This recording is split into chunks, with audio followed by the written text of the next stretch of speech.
ନୟାଗଡ଼ରେ 75ତମ ଜିଲ୍ଲା ସ୍ତରୀୟ ସାଧାରଣତନ୍ତ୍ର ଦିବସ ପାଳିତ। ନୟାଗଡ଼ ପିଟିଏସ୍ ପଡ଼ିଆଠାରେ 75ତମ ଜିଲ୍ଲା ସ୍ତରୀୟ ସାଧାରଣତନ୍ତ୍ର ଦିବସ ପାଳିତ ହୋଇଛି। ଏହି ଉତ୍ସବରେ ଜିଲ୍ଲାପାଳ ରବୀନ୍ଦ୍ରନାଥ ସାହୁ ମୁଖ୍ୟ ଅତିଥି ଭାବେ ଯୋଗଦେଇ ପତାକା ଉତ୍ତୋଳନ କରିବା ସହ ସମ୍ବେତ ପ୍ୟାରେଡରେ ଅଭିବାଦନ ଗ୍ରହଣ କରିଥିଲେ। ଏହି ଅବସରରେ ଜିଲ୍ଲା ପୋଲିସ ଅଗ୍ନିଶମ ବିଭାଗର ସହ ବିଭିନ୍ନ ସ୍କୁଲ ଓ କଲେଜ ଛାତ୍ରଛାତ୍ରୀମାନଙ୍କ ଦ୍ୱାରା ପ୍ୟାରେଡ୍ ପ୍ରଦର୍ଶନ କରାଯାଇଥିଲା। ଏହାସହ ବିଭିନ୍ନ ବିଭାଗର ପ୍ରଜ୍ଞାପନ ମେଢ଼ ମଧ୍ୟ ପ୍ୟାରେଡ୍ରେ ଅଂଶଗ୍ରହଣ କରିଥିଲେ।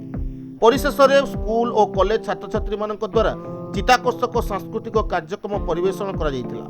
ଏହି ଅବସରରେ ସ୍ୱାଧୀନତା ସଂଗ୍ରାମୀମାନଙ୍କୁ ସମ୍ବୋଧିତ କରାଯାଇଥିବା ସହ ବିଭିନ୍ନ କ୍ଷେତ୍ରରେ କୃତିତ୍ୱ ହାସଲ କରିଥିବା ବ୍ୟକ୍ତିବିଶେଷଙ୍କୁ ମଧ୍ୟ ସମ୍ମାନିତ କରାଯାଇଥିଲା।